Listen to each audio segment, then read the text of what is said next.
This is video number 3 of consumer choice theory. Video number 1 was about the introduction and the budget constraint. Number 2 was about indifference curves. And now number 3, we're just going to tie all these things together. So here we go. Quick, I feel compelled since I have to put it on the board anyway, to do a quick review of the other 2 videos to tie them together. We're looking at pizza and CDs. We're subject to pizzas being priced at $10, CDs are priced at $20, and we have $100 income or access to $100 in the time period. That means that in this time period we could buy 10 pizzas if we didn't buy any CDs, or we could buy 5 CDs if we didn't buy any pizzas. Let me move that a little farther. Take it back. Let me move that up farther.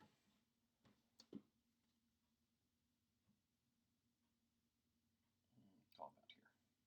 Okay. So there's our budget constraint. Now, we would like to have more CDs and more pizza. So we would like to be as far out here as we can possibly be, because that would be more of both. If we were out, like, let's say here, that would be great, but look, we can't afford to be there. That would be great. If we could be out there, we also might be okay with being like out here. That's less pizza than this one. It's less pizza than this one, but it's a whole bunch more CDs. Between these, we might be indifferent because we have so many CDs on this one that we'd be glad to give up some music to have a little more pizza. Similarly, if we were way up here, we would be glad to give up a fair amount of pizza to get just a little bit to listen to. So this would be one indifference curve where we could be indifferent between here, here, and here. But the fact is, we're not on that curve. We can't reach it with the prices we face and the income we have. If we had a huge raise, perhaps we could. We can't. We would like to be there, but we might also like to be here. We would rather be there than here. We can't be either one. We would rather have been at either of these 2 than here, but we can't even be there because subject to our budget constraint, we can't reach it. We can keep coming back until we can get to the first best indifference curve we can reach. As I'm moving this way, I hope you can kind of see what's going to happen when we just achieve the first best indifference curve we can reach. We'll know we reach it right when it touches our budget constraint. Okay, I fudged that a little bit. Let me tighten it up. This one. Right here, that's the best one we can actually do. Right there they touched. I'm going to draw lightly because I'm going to quickly get it off of here. I could go with this one, but why would I want to be on this one if I could be on that one? Because this is less of either or both things. This one's superior to this one. So yes, I could achieve this one with my budget constraint. But I don't want to be there if I could be there. I can't be there. The very best I can be is here.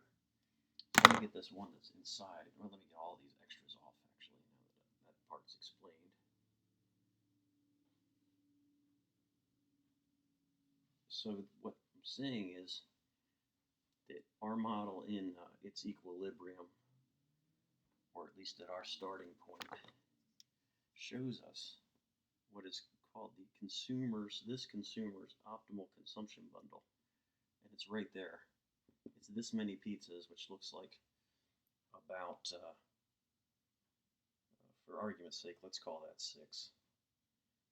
And that would mean if I bought 6 pizzas at $10 each, I could have 2 CDs with my number line, my very rough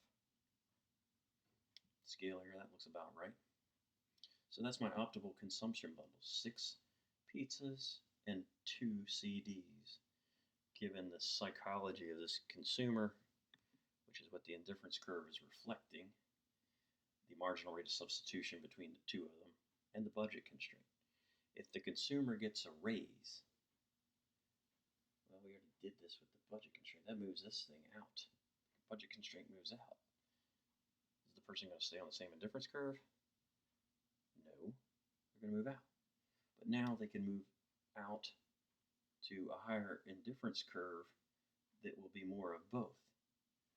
The determination of where the indifference curve is, since we just did that exercise of moving in those closer and closer indifference curves, and we'd stop at the one that just touched the budget constraint, where 2 lines just touch is called tangency. And where 2 lines are just tangent, for those folks who are into math, there's a characteristic that must be true at that place. There's intersecting lines. That's point of intersection. And there, those values are the same. But tangent lines, this is like we're on Amazon and we're looking at something and we're zooming in on it. Tangent lines don't just intersect. They intersect and then diverge. So where are lines tangent? They're tangent at one point, just like lines that intersect. But where lines are tangent, there's something else that's true about them. This line has a constant slope. This line has a changing slope. But when they're only touching at one point, it also must be true that at that point, their slopes are the same. So, thinking back to the other 2 videos, the slope along the indifference curve is ever changing. It's called the marginal rate of substitution. And the slope of the budget constraint was the ratio of the prices. So right where those 2 things are equal, we'll identify this consumer's optimal consumption bundle. If he or she gets a raise, that moves out both the CDs and the pizza should be equally, which means the slope of the budget constraint is the same, and so the point of tangency is just going to be the same slope, the same marginal rate of substitution, where we will just proportionately move up in pizzas and CDs with a raise. So the raise is kind of the easier case of a change, of a variable change of the variables we have up here that might change. Could also take a pay cut, and that would mean, well, we don't like that, but that would mean we would have to move into a lower indifference curve. That's why we don't like it. But that's not the interesting thing or the challenging thing that's worth watching a video for. The challenging thing is when the price changes of one thing. So let's say, let's be cheery for a change. Let's say CDs get cheaper. The price goes from $20 to $10. Does that change this point? That's right, it does not. This is going to be a pivot point, and this is going to move out. Because at $10 a CD, we can now also get 10 CDs. I'm going to go ahead and write it horizontal the same way. So this goes up. We can buy more CDs. I don't want to keep that arrow there because we're going to have other arrows. I think you get the idea. CDs go up if I didn't purchase any pizza. But I didn't purchase any pizzas, this would stay the same. So with this lower price CD, I'm now talking about a budget constraint shifting out. And unlike the pay raise case, my slope is different here. Since this has a differing slope and I want to be at the highest possible indifference curve I can, which is the one that's tangent to the budget constraint, my point of tangency is going to be distorted now by the price change. Notice along this curve, the indifference curve, these are the steep slopes up here.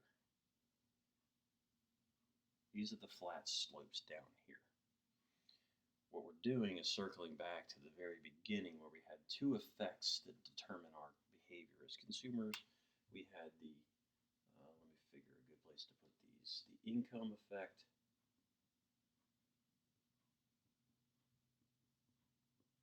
and the substitution effect. Substitution.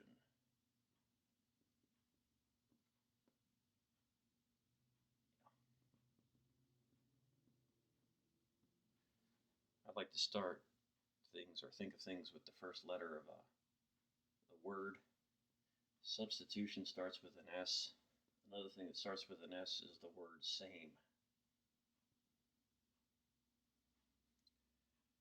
I'm no longer going to be on this indifference curve as this consumer. I don't want to be. Anytime I want to be at a higher one. So I'm going to move to a higher indifference curve with this price change. But if I were to have to stay on the same curve, facing this new budget constraint, which is better than the old one, but with this new budget constraint, it's flatter. If I were to stay on the same curve, the flatter parts of the same curve that I used to be on, the flatter parts are down here. So if I were to stay on the same curve, but face this price ratio that I do now, I would have moved this direction. I would have moved counterclockwise, because this is where the flatter points on my same indifference curve are, and I'm going to move to a lower slope because this has a lower slope.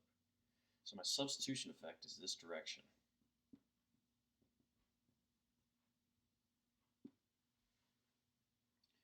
My substitution effect is to decrease pizza and increase CDs. I think if you look back at that video when I first defined substitution effect, I said the lower price thing is the thing that is kind of rewarding me today. And look, CDs are the lower price thing. So with the substitution effect, that's what I would switch to. I would substitute to the thing that is my friend today. If you've watched the movie Inside Out, the Disney Pixar film Inside Out, where you have the different aspects of her personality driving her, and her emotions are personified. You've got anger, who's of course the funny one in the movie, and disgust and joy is the hero of the movie, and sadness. Each of these emotions have their own personality, right? If you've seen the film, it's worth seeing. It's funny. Substitution. If you want to personify substitution, substitution is this impulsive character. Substitution is looking through Riley's eyes and saying, CDs are cheap. I love CDs. I hate pizza because CDs are cheaper today. So substitution is real reactionary. Oh, I don't like pizza anymore. CDs are my friend. So they run away from pizza. They substitute away from pizza to CDs. That's the role of substitution, because substitution is all about where he or she would be along the same indifference curve. But we don't have to stay on the same indifference curve. So income, if you want to personify income, income is a little bit more of a thoughtful character who's driving our behavior. Okay, income starts with a vowel. So does the word other. It starts with the vowel. Income is about moving to the other curve. Well, when we're moving to a higher budget constraint, we're moving out on both, right? We just did that with the raise. So income is about the other curve. So income is about moving up on both things. They agree down here. Moving out to the other curve is in conflict with substitution over here. This is where the conflict is. So if after the price change, this consumer, the real person, not the personified personality traits, if the person shifts to a bundle of goods like here, this kind of a tangency, then we would say substitution 1, because Riley, the consumer, decreased pizza consumption. So that would be substitution winning. On the other hand, when the price change happened, if the net effect of both income and substitution effects landed this person in tangency, let's say here for I2, well now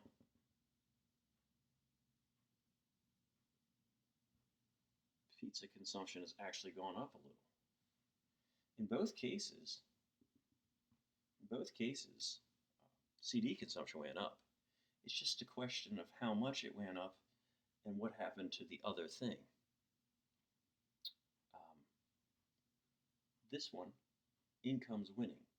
Moving out to the other curve is having a bigger effect than staying along the same curve would if you move to the new budget constraint slope.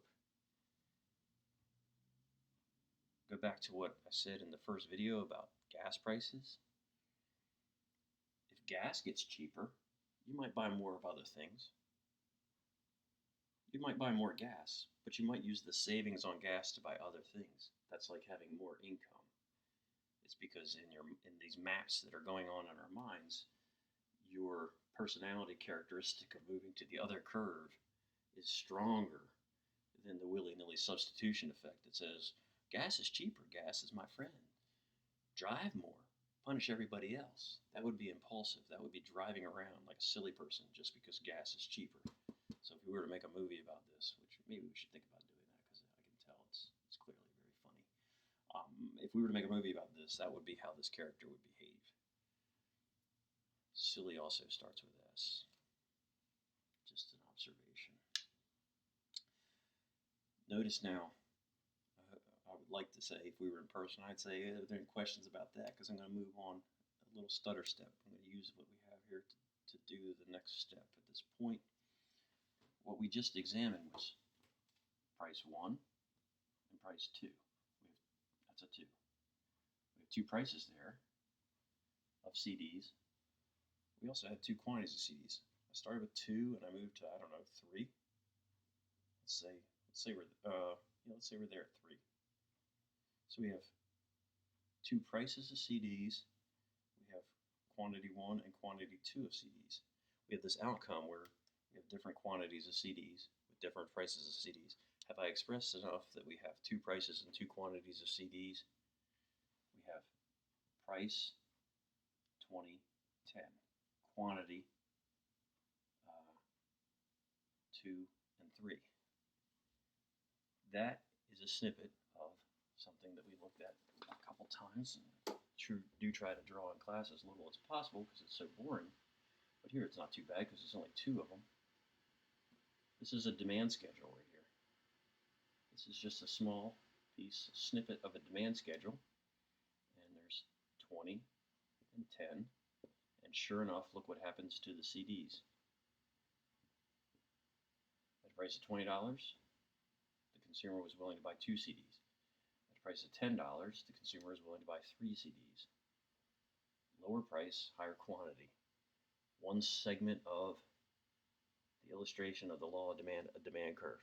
So our individual demand curve could be broken down into its smaller pieces of what drives the behavior of the income substitution effect if we want to use this framework to do that.